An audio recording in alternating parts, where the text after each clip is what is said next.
राज्यसभेच्या निवडणुकीचं मतदान सुरू असतानाच भाजपचे उमेदवार अनिल बोंडेंनी केलेल्या वक्तव्यामुळे वेगवेगळ्या चर्चांना उधाण आलेलं आहे। निवडणूक निकालात महाविकास आघाडीचा एक संजय धारार्थी पडेल असं वक्तव्य अनिल बोंडे यांनी केलंय। तसं पाहिल्यास संजय राऊत यांची सीट सुरक्षित मानली जाते, पण अनिल बोंडे यांच्या वक्तव्यानं संजय राऊत यांना दगाफटका होणार का याबाबतच्या चर्चांना आता उधाण आलंय।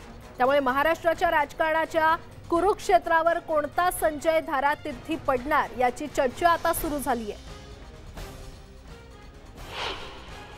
महाविकास आघाडी मधला संजय कोणता तरी जाणार आहे। नरोवा कुंजरोवा जसं अश्वत्थामाच्या बाबतीत म्हटलं होतं त्याप्रमाणे कोणता तरी संजय जाणार आहे। 5:30 नंतर माहीत पडेल।